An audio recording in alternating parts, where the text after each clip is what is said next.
ಅಭಿಮನ್ಯುವಿಗೆ ಅಂಬಾರಿಯನ್ನು ಕಟ್ಟಿದ ನಂತರ ಅಲ್ಲೇ ನಿಂತು ನೋಡ್ತಾ ಇದ್ದಂತಹ ರಾಜಮಾತೆ ಪ್ರಮೋದಾದೇವಿ ಒಡೆಯರ್ ಅವರ ಮುಂದೆ ಆನೆ ಹೋಗಿ ಒಂದು ಬಾರಿ ನಿಲ್ಲುತ್ತೆ.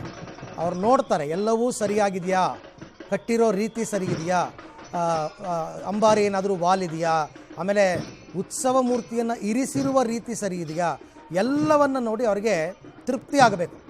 ಅವ್ರು ಎಸ್ ಅಂತ ಹೇಳಿದ ಮೇಲೇ ಅದು ಆ ಕಡೆಯಿಂದ ಬಂದು ಇಲ್ಲಿ ಕುಮ್ಕಿ ಆನೆಗಳ ಜೊತೆ ವಿಶ್ರಾಂತಿಯನ್ನು ತೆಗೆದುಕೊಳ್ಳುತ್ತೆ. ಆ ಕಟ್ಟುವ ಕೆಲಸ ಕಾರ್ಯಗಳೆಲ್ಲವೂ ಕೂಡ ಮುಕ್ತಾಯ ಆದ ನಂತರ ವಿಶ್ರಾಂತಿ ತಗೊಳುತ್ತೆ. ಅದಕ್ಕೆ ಈ ಟೈಮಲ್ಲಿ ಸ್ಪೆಷಲ್ ಫುಡ್ಡೆಲ್ಲ ಕೊಡ್ತಾರೆ. ಸ್ವಲ್ಪ ಆ ಫುಡ್ಡೆಲ್ಲ ಕೊಟ್ಟು ಆ ಟೈಮ್ ಆಗಬೇಕಲ್ಲ, 4:45 ಆಗಬೇಕಲ್ಲ ಕರ್ಕೊಂಡು ಬರೋದಕ್ಕೆ, ಅಲ್ಲಿಯ ತನಕವೂ ಕೂಡ ಅದಕ್ಕೆ ಸ್ವಲ್ಪ ರೆಸ್ಟ್ ಕೊಡ್ತಾರೆ. ಮತ್ತು ಇನ್ನೊಂದೇನೆಂದರೆ ಆ ತೂಕ ದೇಹಕ್ಕೆ ಬ್ಯಾಲೆನ್ಸ್ ಆಗಬೇಕು. ಕಟ್ಟಿದ ತಕ್ಷಣ ನಡಿ ಅನ್ನೋಕ್ಕಾಗಲ್ಲ, ಸ್ವಲ್ಪ ದೇಹ ಬ್ಯಾಲೆನ್ಸ್ ಆಗಬೇಕು. ಅದಕ್ಕೋಸ್ಕರ ನಿಲ್ಲಿಸ್ತಾರೆ. ನಿಲ್ಲಿಸಿ ಆ ನಂತರ ಪುಷ್ಪಾರ್ಚನೆಗೆ ಅಂತ ಕರ್ಕೊಂಡು ಬರ್ತಕ್ಕಂಥದ್ದು.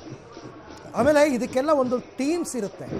ಆ ಟೀಮ್ ಆಮೇಲೆ ನಿಮಗೆ ಇನ್ನೊಂದು ಹೇಳಬೇಕು, ಯಾವಾಗ ಅಂಬಾರಿಯನ್ನು ಕಟ್ಟುತ್ತಾರೋ ಅಭಿಮನ್ಯುವಿಗೆ ಒಂದು ತಂಡ ಅದರ ರಕ್ಷಣೆಗೆ ಅಂತ ಸುತ್ತುವರೆದು ನಿಂತ್ಕೊಂಡ್ಬಿಡ್ತಾರೆ, ಹಗ್ಗ ಕಟ್ಕೊಂಡ್ಬಿಡ್ತಾರೆ.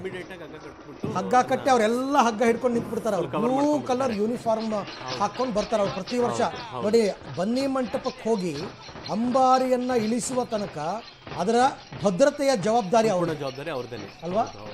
ಮತ್ತೆ ನೀವು ಆಹಾರದೊಂದು ಹೇಳ್ತಾ ಇದ್ರಿ, ಈ ಆನೆಗಳಿಗೆ ವಿಶೇಷ ಒಂದು 4 ರೀತಿಯಾದಂತಹ ಆಹಾರವನ್ನ ನೀಡ್ತಾರೆ. ಒಂದು ಧಾನ್ಯಗಳು, ಎರಡನೇದು ತರಕಾರಿಗಳು, ಮೂರನೇದು ಸೊಪ್ಪು ಮತ್ತೆ ಹಸಿ ಮೇವು, ಮತ್ತೆ 4ನೇದು ಕುಸುರೆ ಆಹಾರ ಅಂತ ನೀಡ್ತಾರೆ. ಕುಸುರೆ ಆಹಾರ ಅಂತಂದ್ರೆ ಭತ್ತವನ್ನ ಚೆನ್ನಾಗಿ ಬೇಯಿಸ್ಬಿಟ್ಟು ಆ ಭತ್ತದ ಜೊತೆಗೆ ಬೆಲ್ಲ ಮತ್ತೆ ತೆಂಗಿನಕಾಯಿ ಮತ್ತೆ ಕುಸುಬುಲಕ್ಕಿ ಮತ್ತೆ ಉಪ್ಪು ಈ ಪದಾರ್ಥಗಳೆಲ್ಲವನ್ನು ಸೇರಿಸಿ ಗರಿಕೆ ಹುಲ್ಲಲ್ಲಿ ಒಂದು ಉಂಡೆ ತರ ಮಾಡ್ಬಿಟ್ಟು ಸುತ್ತಿ ಹಾಕ್ತಾರೆ. ಪ್ರತಿದಿನ ಈ ಅಂಬಾರಿಯವರ ಆನೆಗೆ 35 kg ಕುಸರೆ ಆಹಾರ.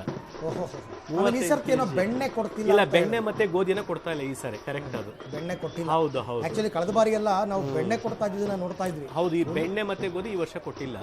ಬೇರೆ ಆಹಾರಗಳೆಲ್ಲ ಕೊಡ್ತಾರೆ. ಆಲದ ಸೊಪ್ಪು ಇರ್ಬೋದು, ಮತ್ತೆ ಬಿದಿರು ಸೊಪ್ಪು ಇರ್ಬೋದು. ತರಕಾರಿಗಳಲ್ಲಿ ಬೀಟ್ರೋಟು, ಕ್ಯಾರೆಟು, ಸೀಮೆ ಬದನೆಕಾಯಿ, ಮೂಲಂಗಿ ಇವೆಲ್ಲವನ್ನು ಕೂಡ ಕೊಡ್ತಾರೆ. ಬಟ್ ಇವನಿಗೆ ಬಹಳ ವಿಶೇಷವಾದಂತ ಆಹಾರ ಅಭಿಮನ್ಯುವಿಗೆ ಅಂಬಾರಿ. ಹೌದು, ಪೌಷ್ಟಿಕ ಆಹಾರವನ್ನ ನೀಡ್ತಾರೆ ಅವನಿಗೆ. ಎಷ್ಟೇ ಅಂದ್ರೆ ಕ್ಯಾಪ್ಟನ್.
ಸರ್, ನಾನು ಒಂದು ವಿಚಾರ ನಿಮ್ಮನ್ನು ಕೇಳಬೇಕು ಅಂತ ಅಂದ್ಕೊಂಡೆ. ಈಗ ದಸರಾ ಅಂತಕ್ಕಂಥದ್ದು ರಾಜರ ಆಳ್ವಿಕೆಯಿಂದ ಪ್ರಜಾಪ್ರಭುತ್ವದ ಆಳ್ವಿಕೆ ತನಕನೂ ಕೂಡ ವರ್ಷವೂ ಕೂಡ ಮಾರ್ಪಾಡಾಗ್ತಾ ಬಂದಿದ್ದು ಹೇಗೆ ಅಂತ ಅಂದ್ಬಿಟ್ಟು. ಅಂದರೆ ಈಗ ನಾವು ನೋಡ್ತಾ ಇದ್ದೀವಿ ಜಾನಪದ ಕಲಾ ತಂಡಗಳು, ಸ್ತಬ್ಧ ಚಿತ್ರಗಳು, ಇವೆಲ್ಲ ಒಂದೊಂದೇ ಆ್ಯಡ್ ಆಗ್ತಾ ಇದೆ.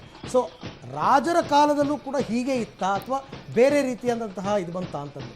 ರಾಜರ ಕಾಲದ ಸಾಮಾನ್ಯವಾಗಿ ಏನು ಸ್ಥಳೀಯ ನೃತ್ಯಗಳು, ಜನಪದ ನೃತ್ಯಗಳು ಇದೆಯಲ್ಲ ಅವೆಲ್ಲವೂ ಕೂಡ ಭಾಗವಹಿಸ್ತಾ ಇತ್ತು. ಇವತ್ತು ಯಾವ ಮಟ್ಟಿಗಿದೆ ಅಂತಂದ್ರೆ ಕೆಲವು ಹೇಳಕ್ಕೆ ಎಸಿಲ್ದಂತೆ ಹಾಳಾಗೋಗ್ತಾ ಇದೆ. ನಮ್ಮ ಏನು ಜನಪದ ಸೊಗಡು ಇದೆಯೋ ಅದು ಮಲೆ ಮಹದೇಶ್ವರ ಸಂಬಂಧಪಟ್ಟ ಅಲ್ಲಿರ್ಬೋದು, ಉತ್ತರ ಕರ್ನಾಟಕ ಇರ್ಬೋದು, ಎಲ್ಲ ಇರ್ಬೋದು. ಏನು ಕನ್ನಡ ಸಂಸ್ಕೃತಿ ಇಲಾಖೆ ರಿಜಿಸ್ಟರ್ ಆಗಿದೆಯೋ ಅವೆಲ್ಲ ಕೂಡ ಹಿಂದೆ ಇದ್ದಂಥವನ್ನ ಮತ್ತೆ ರಿಪೀಟ್ ಮಾಡ್ತಾ ಇದ್ದಾರೆ.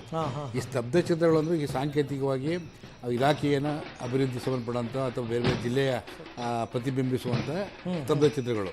ಆದರೆ ಜನಪದ ನೃತ್ಯಗಳು ಅಂತ ಮೊದಲಿಂದ ಇರಲೇಬೇಕು. ಯಾಕಂದರೆ ಮುಖ್ಯವಾಗಿ ತಮಟೆ ವಾದ್ಯ ಆಗಿರ್ಬೋದು, ಬೇರೆ ಬೇರೆ ವಾದ್ಯಗಳಿರ್ಬೋದು, ಅವೆಲ್ಲ ಕೂಡ ಆ ಪ್ರಾಚೀನ ಕಾಲದಿಂದ ಪರಂಪರೆ. ಅದು ಹೊಸದಾಗಿ ಹೇಳಿಲ್ಲ. ಇಷ್ಟಿದ್ರೂ ಕೂಡ ನಾಲ್ವಡಿ ಕೃಷ್ಣ ಒಡೆಯರ್ ಕಾಲದಲ್ಲಿ ಆ ಪಾಶ್ಚಾತ್ಯ ಸಂಗೀತ ಕೂಡ ಅವರು ಒತ್ತು ಕೊಟ್ಟಿದ್ರು. ಹಾಗಾಗಿ ಕಚೇರಿ ನಡೆಸ್ತಾ ಇದ್ರು ಸಂಪೂರ್ಣ. ಯಾಕೆಂದ್ರೆ ಅಲ್ಲಿ ಬ್ರಿಟಿಷ್ ರೆಸಿಡೆಂಟ್ಗಳೆಲ್ಲ ಇದ್ದರು. ಕೊನೆಗೆ ಈ ಪಾಶ್ಚಾತ್ಯ ಅಂದ್ರೆ ಬಂದಾಗ ಶಿಕ್ಷಣ ಬಂತಲ್ಲ, ಆ ಜೊತೆ ಕೆಲವು ಆ ಸಂಸ್ಕೃತಿ ಅಥವಾ ಕೆಲವು ಅವೆಲ್ಲ ಕೂಡ ಸಂಪೂರ್ಣವಾಗಿ ನಮಗೆ ಪರಿಚಯ ಆಗಿರಬೇಕು ಉದ್ದೇಶದಿಂದ ಹಳೆದು ಬಿಟ್ಟಿಲ್ಲ, ವಸ್ತು ಸಂಪೂರ್ಣವಾಗಿ ಪಡ್ಕೊಂಡು ಮುಂದುವರೆಕೆ ಏನು ಬೇಕು ಎಲ್ಲ ಮಾಡಿಕೊಂಡು, ಈಗ ಸೈನ್ಸ್ ಟೆಕ್ನಾಲಜಿ ಇರ್ಬೋದು, ಎಜುಕೇಷನ್ ಇರ್ಬೋದು, ಇವೆಲ್ಲ ಸಂಪೂರ್ಣವಾಗಿ ಅದು ಕೂಡ ಇಟ್ಕೊಂಡು ಹಳೆದನ್ನು ಉಳಿಸ್ಕೊಂಡು ಬರುವಂಥ ಒಂದು ಪರಂಪರೆಯೇ ದಸರಾ ಅದು. ಖಂಡಿತ ಸರ್.